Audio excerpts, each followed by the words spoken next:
Welcome, shalom, good evening. Welcome to our new weekly Soul of the Parsha class. We are now in Parashat Bo, the third Parsha of the book of Exodus, the second book in the Torah. And our topic for today is confronting your fears. And especially confronting what you fear most, facing what you fear most. There are some things that we feel are too big for us to handle. We can't face them. They're too big, too great, and we are too small. We can't face them. And this is exactly what Moses, is going through in this parsha. He fears Pharaoh. Pharaoh is the summit, the pinnacle of his fears. And although he has been facing him for some time now, this is what is called the final showdown in many ways, is in this parsha. So let's just place ourselves in context. These two parsha that we're now reading, Va'era last week and this now Bo, cover the 10 plagues. But they cover the 10 plagues in a way that they're divided into the first 7 plagues and the final 3 plagues. The first 7 plagues were recounted in the previous parsha in Va'era, and now we're arriving at the final 3 plagues. That's how it is. And because this year we're focusing on the first segment of each parsha, so the first segment of Bo, the parsha we're in right now, doesn't have any plague in it. It's just a preparation for the 8th one, right? It's 8, 9, and 10. These are the plagues that are going to take place in this parsha, and here we're just in the middle, hanging between the first 7 that were in the previous parsha and the final 3 that are in this parsha. We're just in this transition, which is a very meaningful transition. These numbers from 7 to 3 and everything that this stands for. Now the parsha is called Bo. Bo means in Hebrew, come. Who is coming to whom? This is God telling Moses, come to Pharaoh. And this is the opening verse. And God spoke to Moses and said, come to Pharaoh. And this whole parsha is named after this coming. And now we would think this is a unique expression, having the parsha named after this expression, and appearing very dramatically at the opening of this parsha. However, it turns out that this exact same phrase, and God said to Moshe, come to Pharaoh, has already appeared twice in the previous parsha. This is the 3rd time that the exact same term, and God said to Moses, come to Pharaoh, has appeared. So it's only now, for some mysterious reason, it's only now that it opens the parsha, and the parsha is actually called after the verb, the injunction, Bo, come. So why is this? What exactly is going on? And where exactly were the other 2 times? So if you go back to the previous parsha and you check, you see that it goes like this. The first time we had this expression, come to Pharaoh, was just between the first and the second plagues. Between the plague of blood, the Nile River turning into blood, and the plague of the frogs. So just before the second plague, there was this expression, come to Pharaoh. Then we had, you jump 3 plagues later, and just before the 5th plague, the plague of pestilence, again we have this expression, come to Pharaoh, Bo el Paro.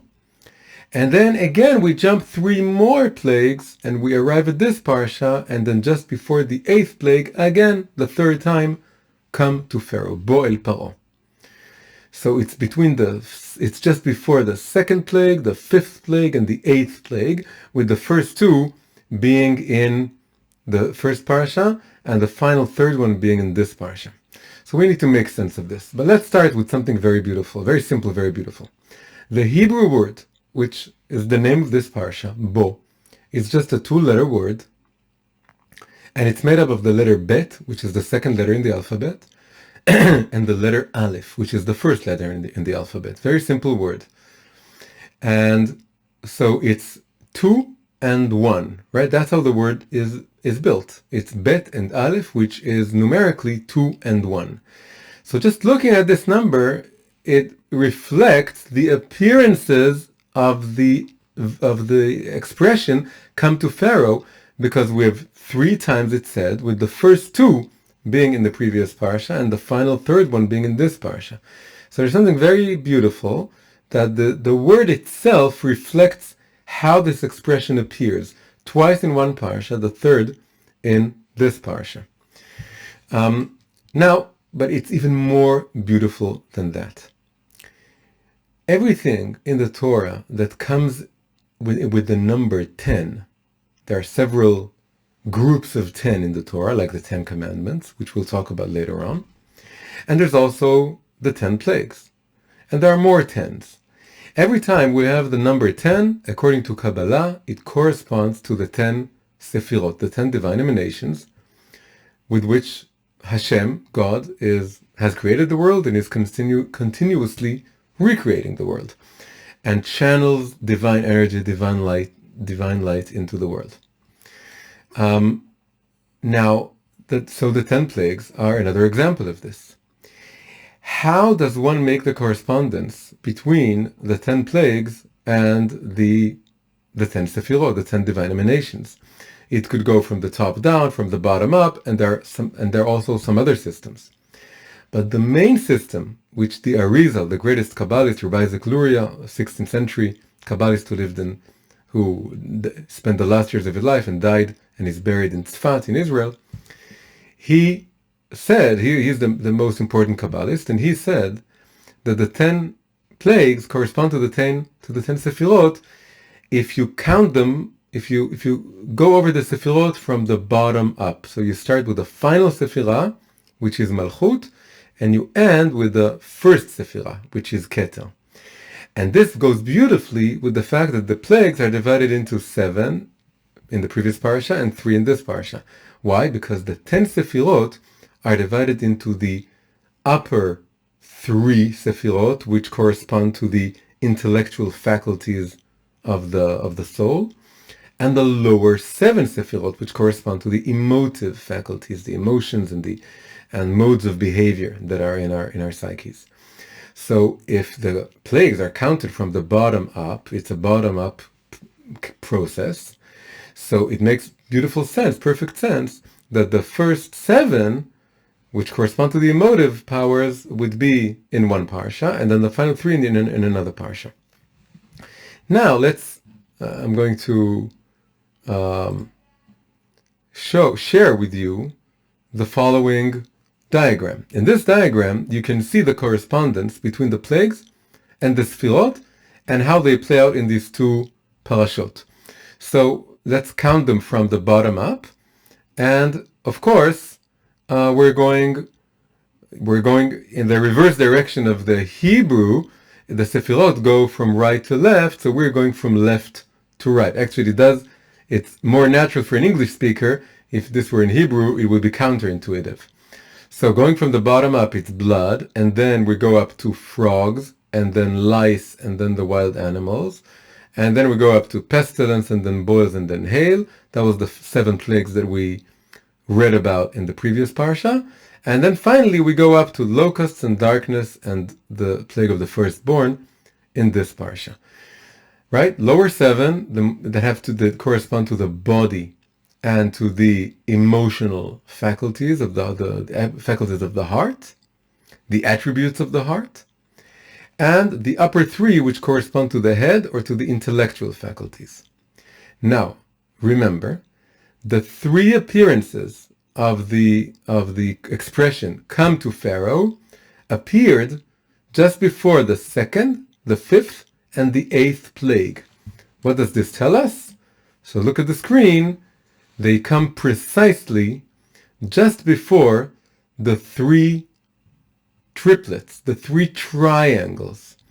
We had a class a few weeks ago, and we spoke about this structure of the triangle, of this dynamic of right, left, and center, or thesis, antithesis, and synthesis, as being the foundation of Judaism, and the deep reason why Judaism is formulated over 3 generations of Abraham, Isaac, and Jacob. So, and we introduced this whole topic, which many people know, of course, but we spoke about this main topic of this dynamic of the triangle. Here we're going from the bottom up, not the top down, but we see something very beautiful. We see that the first plague is one thing, and then come the following 9 plagues are divided beautifully according to this map of the Sefirot. They're divided into 3 triplets, and just before each one of them, God needs to tell Moses, come to Pharaoh, come to Pharaoh, and then finally 1/3 and final time in this parsha, come to Pharaoh. So why is this? How does this make sense? The reason is really very simple. Malchut is the whole idea of the first plague being blood and striking the Nile River is because the Egyptians worshipped the Nile River. The Nile River was their source of life, of livelihood, and everything came from below. They weren't dependent on rain, they were dependent on the river having water, the river flowing. And all their water for irrigation and for drinking came from the river. So by striking the river, it was like before advancing to strike down or bring down the kingdom of Egypt as a kingdom, you need to touch the core of their kingdom, and the core of their kingdom is what they define as their king, and they saw the Nile River in a way as their king. So first you have to take care of their religious deity. You have to put it aside, push it down, and really demonstrate to them that there is one king to the world, and it's not the Nile River. There is the true king, is the one who can turn this river into blood. So the first plague was just an introduction. It was just getting warmed up and getting rid of the deity of what they saw as their, so to speak, king, and showing them that there's only one true king who governs everything in reality. So that was one thing. And then the next 9 plagues are really going deeper and deeper, higher and higher into the soul or into the essence of what Egypt is all about, and peeling it off, peeling it away, taking it down. And in our own hearts, this is like a process of gradual ascent towards the highest point within us, as it's covered up by the external shells or husks of Mitzrayim, that we need to peel them away, take them away. And we're going upwards and upwards into the essence of faith, of connection with God. And it's built into these three groups. Now, this still doesn't explain what makes the third one more special than the first 2. So here we can really point out 3 things, or actually 4 things, that demonstrate that the third one is far more important than the first 2. So the first thing is very simple. It has the first thing is, we actually said it. The first thing is the most simple, is we see that the way the portions are divided, the first 2 don't get a portion named after them, and they're buried somewhere in the previous portion. We didn't really notice them as something, so special. And the third one gets to open a parsha and gets a parsha to be named after it. So that's the first thing. Second thing is that the lower 7 sefirot correspond to the body, and the higher 3 sefirot correspond to the head. And of course, the head is more important than the body. The head is more central. The head is where your personality is, where your character is, where your brain is, where your mentality is, where everything that the simplest thing is that the head leads the body. The body doesn't lead the head. It's the head that leads the body. A third beautiful thing is that if I said before, the word bo is made up of the 2 letters bet and aleph, which numerically is 2 and 1. However, if you look at the first two, they come before, right? Look at the lowest one. It comes before the lowest triplet, but it goes that first there's one plague, frogs, and then there's a pair, lice and wild animals. And same goes for the second come to Pharaoh. First there's one plague, pestilence, right? If you follow this map, the map of the Sephirot, first there's one plague, the plague of pestilence, and then there's a pair. So the order is 1, 2, 1, 2. That's the opposite of the structure of the word bo, right? Bo, bet aleph, is 2 and then 1. So it doesn't really match perfectly. It's bo is 3, but it's not like it reflects the word. However, once you get to this parsha and you have the word bo come to Pharaoh, it reflects perfectly, because now in the upper triplet, it's a upward pointing triangle, and you have first a pair of plagues, and then a third, climactic one. And so you have first 2 and then 1, and that is how the word bo is structured. You have first 2 and then 1. So now we have these 3 characteristics, and the final characteristic is that in the first 2 instances, God says, "Come to Pharaoh and speak to him," or "Come to Pharaoh and say to him." However, the third and final one in this parsha is just "come to Pharaoh." It's not coming for a certain specific purpose of telling him a certain specific thing. It's just coming to Pharaoh as a general abstract movement of coming.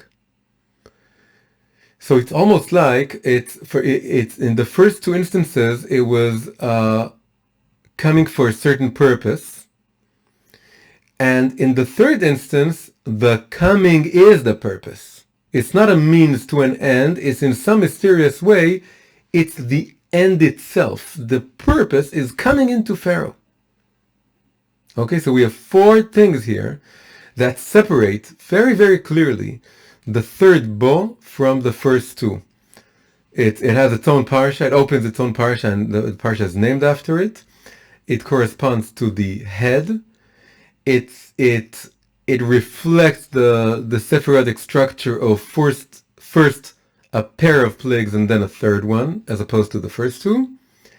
And it's not a means to an end. It's somehow the end in itself. The purpose of coming is to come to Pharaoh. It's not coming for the sake of telling him or speaking something to him. So now we have to figure this out. What does all this mean?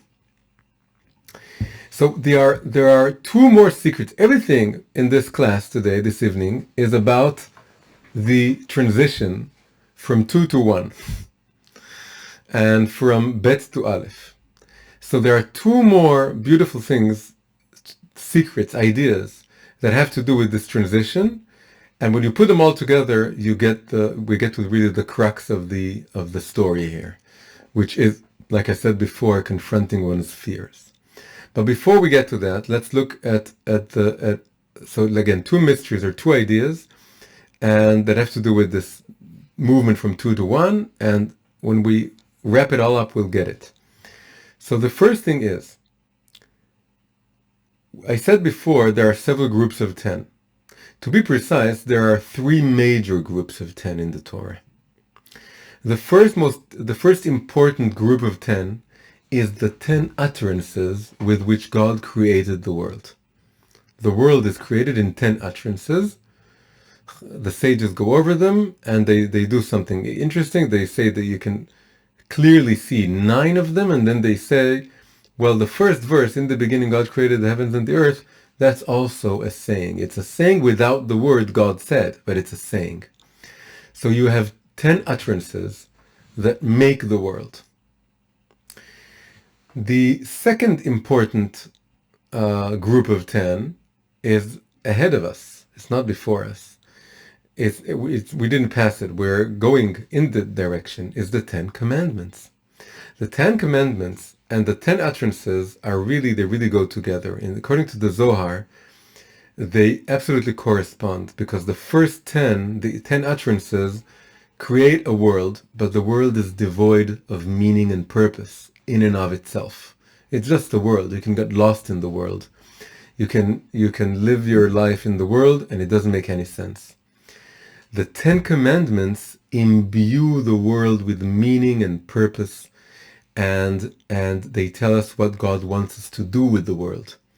In a way, we can say that the first 10 utterances, they just describe what is, but the 10 Commandments describe what ought to be, right? And the transition between what is and what ought to be, that completes the world.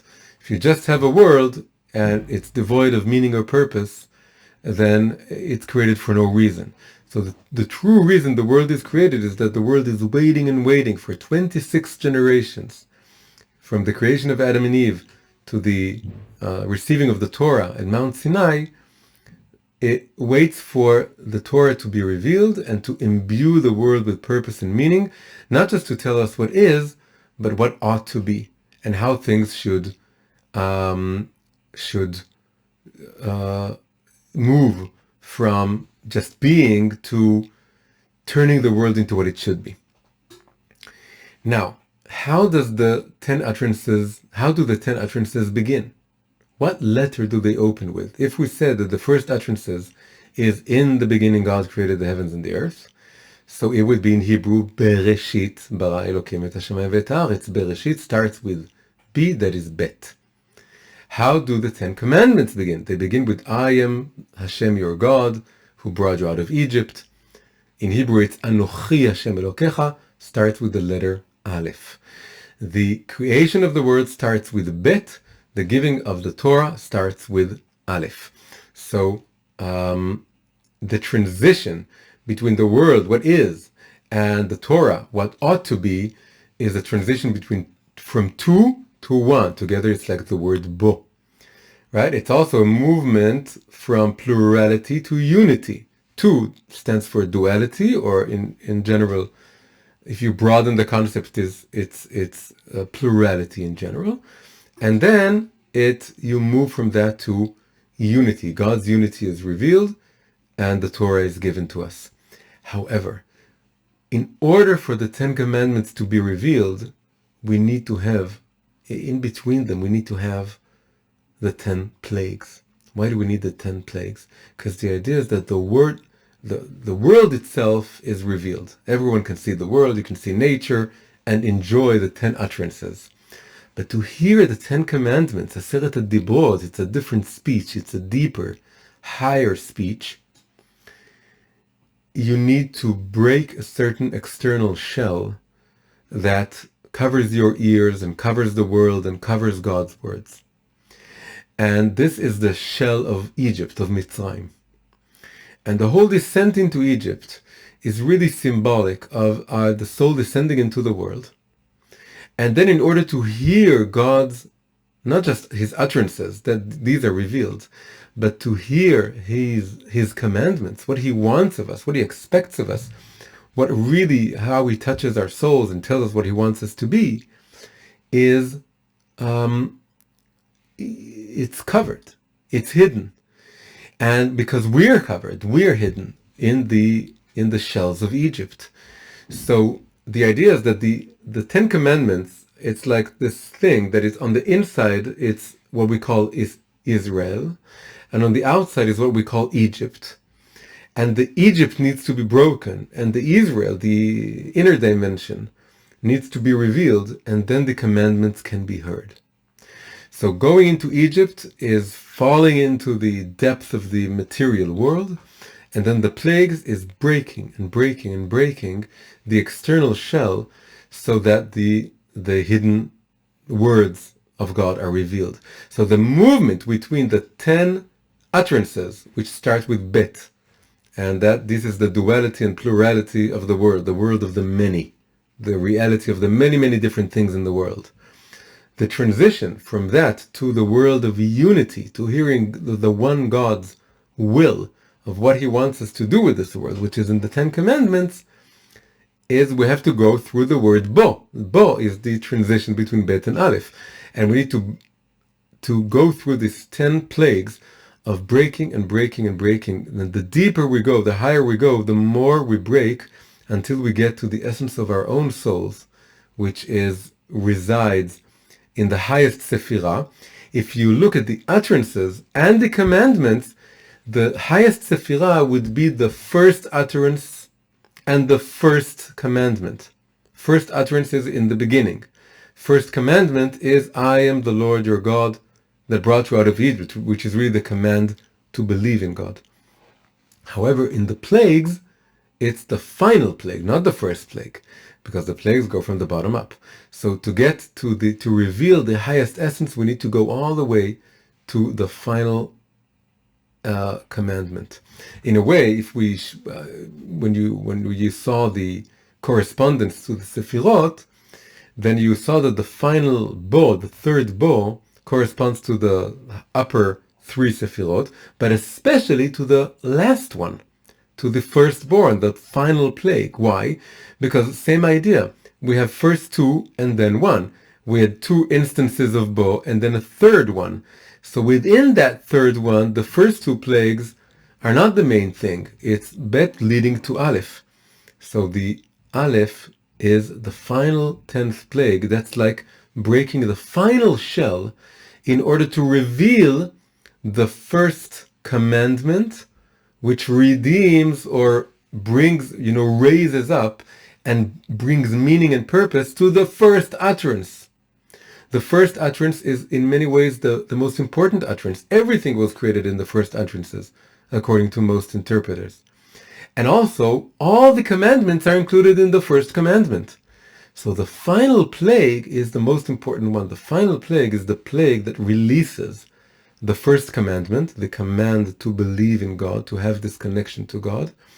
And that redeems and raises up the entire world, the entire creation. So that's the first thing we see, is that this whole symbolic word of bo, bet aleph, not just reveals the inner structure of the entire map of the 10 plagues, it also is the key to understanding a bigger map, the transition from the first 10 utterances to the 10 commandments that has to go through the 10 plagues. So in terms of now speaking of Moses and Moses coming to Pharaoh, Moses is now coming into the final 3 Sefirot, but really, really more than anything, it's the head. It's the head of state, it's the head of Egypt, the king of Egypt, but more than anything, it's the final plague, because that's the crown, that's where the king, the power of the king of Egypt resides. The first Sephirah is called Ketel, crown. And this is what he has to confront now. He went through all the Sephirot, and now he has to meet to confront the Ketel, the crown, the pinnacle of all the Sephirot, which is all of Egypt, which is also something within himself. Now we're moving to the final and third concept of what this transition between from 2 to 1, from bet to aleph, really stands for. There's a very basic, famous question that has to do with this expression, come to Pharaoh. And the Zohar asks this question. The question is, why does it say come to Pharaoh and not go to Pharaoh? It should have said, in all 3 instances, but especially the third one, because that's the most important one, it should say go to Pharaoh. Come is come to me, and go is go to someone else. And God is speaking to Moses, and he should say go to Pharaoh, not come to Pharaoh. So the Zohar comes with this explanation. The Zohar says, Moshe is afraid. He is terrified. He doesn't dare approach Pharaoh himself. The idea here is that the 10 Sefirot, the 10 emanations, they exist they have a positive, holy version, and they have a negative, unholy version. There's the version of the Kedusha, holiness, and the version of Klipa, which is the version of the external shells.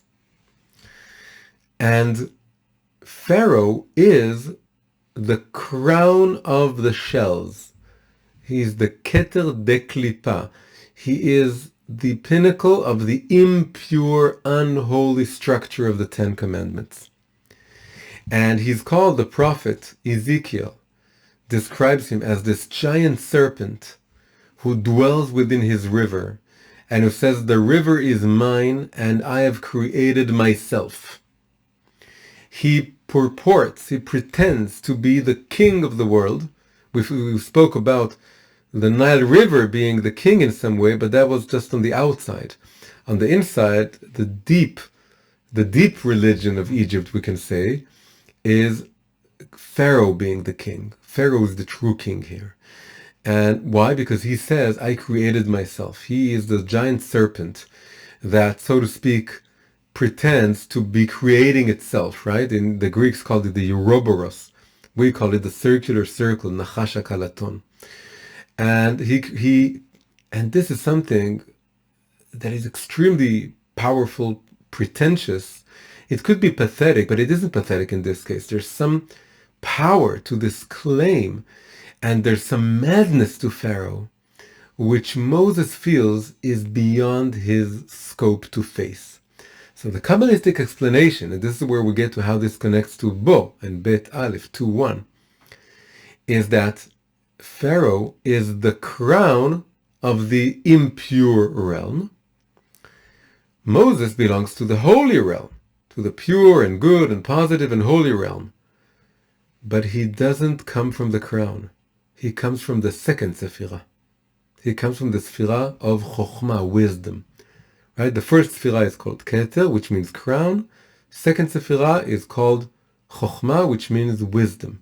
Then there's understanding and knowledge and loving kindness and the rest.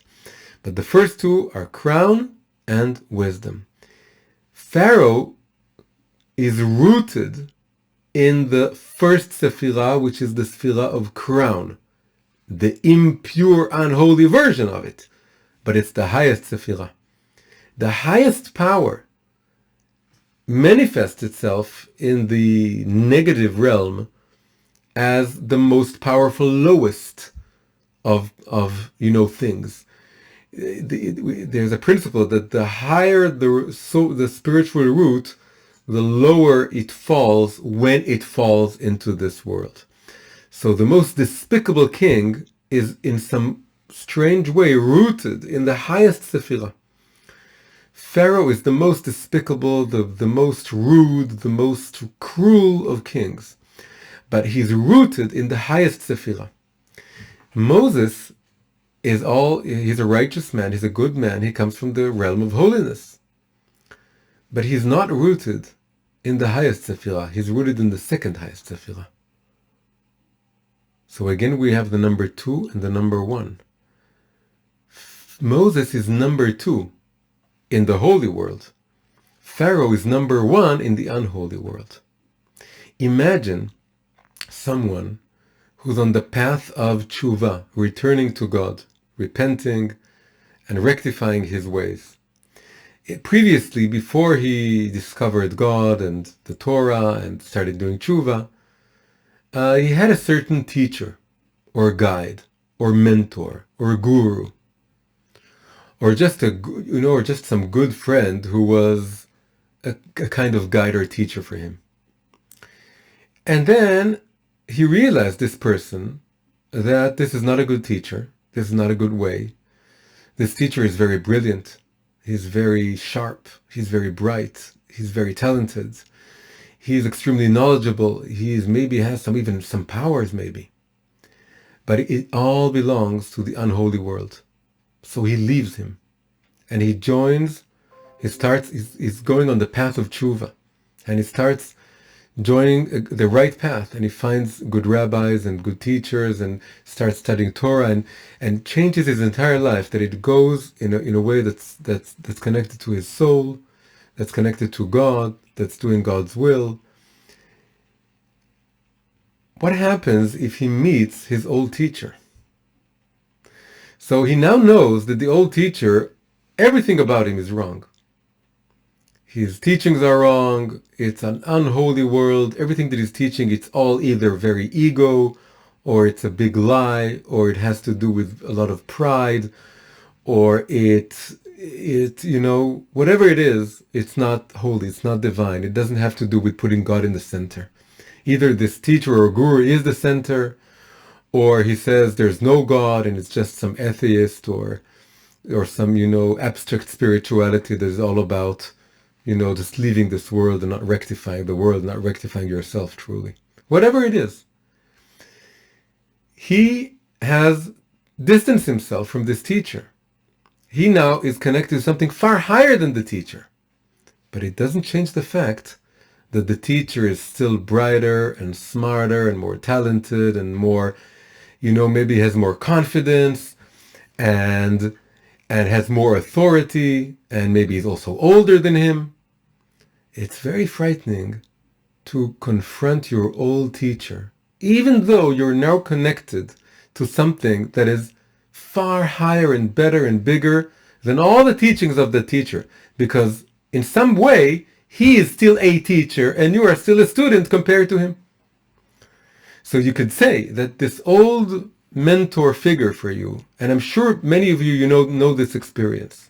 I'm sure many of you know this experience, that you have a certain person in your past who is an extremely impressive person, extremely wise or knowledgeable or powerful or self-confident, but it's all in this world of chaos, this world of idolizing some wrong thing, idolizing yourself or idolizing the apparent nonsensical nature of the world, or just being this nihilist, whatever it is. And you're connected to something, you discover the Torah.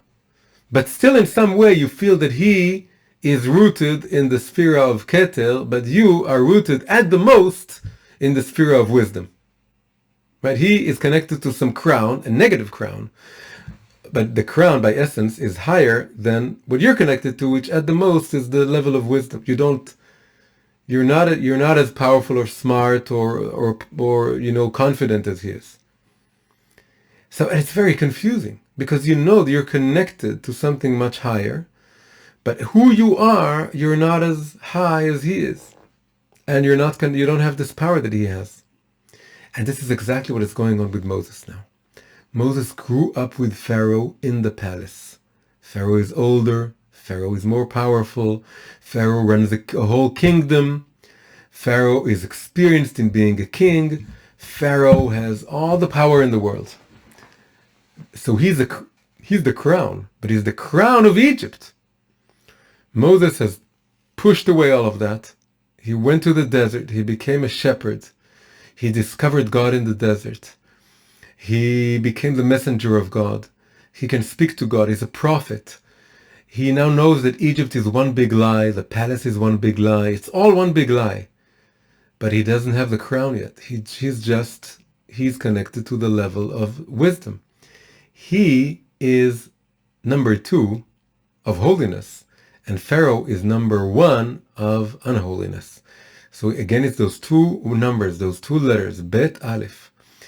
And so the coming here is the coming of one who is rooted in the second Sephirah to one who is rooted in the first Sephirah. So it's going higher, and it's facing someone that maybe rationally there's no reason to fear him, but we're not rational beings.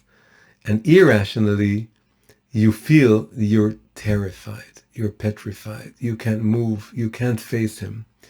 The first 2 times God said to Moses, come to Pharaoh, it wasn't a big deal. It was just coming and telling him something, coming and saying something. And it was still during the first plagues. It was just before the second plague, and then before the 5th plague, not before the final 3, which correspond to the head. The head, that's Pharaoh himself, and especially the last one, the firstborn, the last plague, that's really the essence of Pharaoh himself. So now he's terrified. So what does the Zohar say about this? The Zohar starts by asking, why does it say come instead of go? And then the Zohar tells us this entire explanation that he was afraid, that Moses was only able to come to the lower 10 levels of Egypt, but not to the highest 10th level, or to the rivers of the serpent. The crown is like the serpent, and then the lower 9 sephirot of unholiness, that's like the various rivers that come out of the serpent. But he was afraid to approach the serpent itself because he was of the level of, like I said, wisdom. So the answer to why is the verb here come instead of go is that God is telling him, come to me and I will go with you to Pharaoh. That's the answer of the Zohar for why the language here, the verb used is come and not go. In a certain sense, this was already twice before in the previous parsha, but it didn't strike home. And we don't really pay attention to those two. We pay attention to it now, because now, and also Moses himself is paying attention now, and that's why he calls this parsha after this verb. God is telling him, I hear you, Moses. You can't go to Pharaoh, so don't go. Come to me, and I will go with you. The verse in Ezekiel that we spoke about, that likens Pharaoh to a serpent, says, it's God telling the prophet to tell Pharaoh, I am upon you, Pharaoh, the great serpent who dwells in his rivers and so on. I, God, am upon you. So this is what God is telling Moses. You can't beat, you're right in being afraid. You can't beat Pharaoh on your own. You need me, so come to me and we'll go together and I will be upon Pharaoh and I will help you vanquish him. You're not alone. I'm with you. Now, we said before that Pharaoh is like the impure crown. We can also say, and that's an expression that's actually used, that the positive holy crown, which is the superconscious of each and every one of us, it's the essence of our own souls, it's the deepest, most powerful, most essential element of who we are. We can call this the holy Pharaoh. And this is a Kabbalistic expression. Par'o de Kedusha. The holy Pharaoh. There's an unholy Pharaoh. That's the Pharaoh of the story. And there's a holy Pharaoh, a very spiritual, very high, positive Pharaoh within each one of us, including within Moses himself. Who is this holy Pharaoh, this positive Pharaoh? So the description in the Zohar, in another place in the Zohar, is that the name, the word Par'o, Pharaoh, has to do with spreading and releasing and breaking free something. If something is Paru'a, it means it jumps out and goes free and releases itself. It has to do with freedom and release and expansion and breaking forth. All of these words have to do with this verb, the Hebrew word para, which is the root of par'o. So the holy Pharaoh, according to the Zohar, is the place up within godliness, and it's reflected within each and every soul, is the place where all the lights originate from. And to be precise, the Zohar says that from this unique special place called the Holy Pharaoh, the Pharaoh of holiness, come all the lights and all the sparks and everything that's hidden. That's how the Zohar describes it. So I will just read it from the Zohar. The Zohar, it says,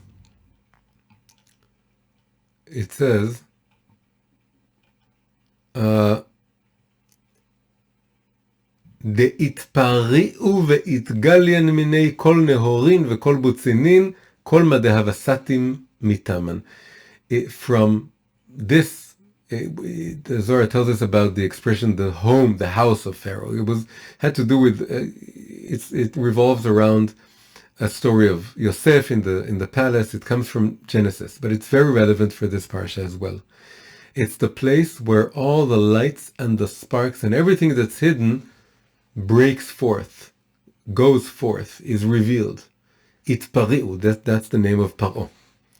Actually, if you look at those three things, the lights, the sparks, and everything that's hidden, that also corresponds to the highest three Sefirot, and very much in the same order that we're going through. The lights and the sparks is wisdom and understanding. That's the first pair. And then the third element that's being listed here, everything that's hidden, it's going up to the crown. Right? Lights and sparks suggests wisdom and understanding, because wisdom is general, like lights, and understanding is particular, like sparks. But then we suddenly go above them to crown, and we say everything that's hidden. All of this comes from this Pharaoh of holiness. So the idea that all this is leading up to is that when God is telling Moses, you are now going to confront your old master, and you're afraid because you know, and you're right, that he is rooted in a higher sephira than you are rooted in, higher emanation than you, although he's all evil and you are all good, but he's rooted in a higher sephira. So you need to come to me, and then we'll go together. But then you know what's going to happen? Is you're going to come into Pharaoh, Bo El Paro, the higher positive Pharaoh of holiness within you. You are now going to grow from wisdom to crown, from the second sphere to the first sphere. You're going to confront your own innermost essence through this confrontation. You need me, because no one can receive and connect to one's own crown without connecting to God. We need God. God, give me my crown. I can't crown myself. I can't see my own head. I can't touch my own essence, the root of my own soul. So the place that you fear most, the Pharaoh of fear,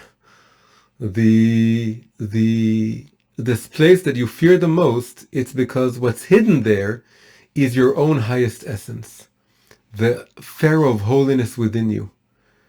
So come to me, because the whole idea is that you're now coming out of the realm of the intellectual. It's not understanding and it's not wisdom. That you already know. Now you need to let go of that, and you need to connect to a certain place within you, which is the Pharaoh of holiness, which is a place of total freedom, of total independence, and of total, also freedom from fear. You don't have to fear anything, because you feel that you have touched the origin of all the lights and all the sparks and everything that's hidden. It's really me. It's the God. It's the spark of God within you. That's what's in your crown. So I know you're afraid, and there's a reason for being afraid. But if you confront that fear with me together, what lies behind the unholy Pharaoh is just a shell. If you break away the shell, you discover the first commandment, Anochi Hashem Elokecha, which is me, God, and it's also the deepest me of you, the deepest self of your own self, who you truly are, the highest level of your own, and it lies behind Pharaoh. The Pharaoh of holiness hides under the unholy Pharaoh. It's very similar. If you had a class a few weeks ago, we spoke about Jacob confronting Esau. And we said that the soul, so to speak, travels backwards in time and assumes the form of your enemies. And your enemy is your higher self. That's what we also call that class, that your enemy is your future self, your higher self. So the same structure repeats here, that Moses' higher self and his own superconscious is disguised by Pharaoh, and it's the thing he fears the most. But if he runs away, he misses out the entire opportunity of everything this was all about. This was all about confronting the fear, and within that fear, behind what you fear most, this enemy hides your own future higher self. The difference that we didn't have in the previous parsha is and what's added here that wasn't in the confrontation of Jacob and Esau, was that you can't do this on your own. You need to come to me. Come to me, Hashem. Come to me, God. There's reason to be afraid, and I will help you confront this fear and face this fear. So this is really the takeaway from all of this, is that within this fear lies the highest, most precious opportunity, the chance to connect with God and with our own deepest selves in a way that we reach a point within us that we are fearless. We get to this place of fearlessness by passing through, confronting, coming into what we fear the most. So this is our shiur for Parshat Bo of this year. Hi, if you enjoyed this video, please press like and subscribe to the channel. Also, please consider supporting me on Patreon. Patreon is a platform for supporting independent creators. You can find the link in the description below. Thank you very much.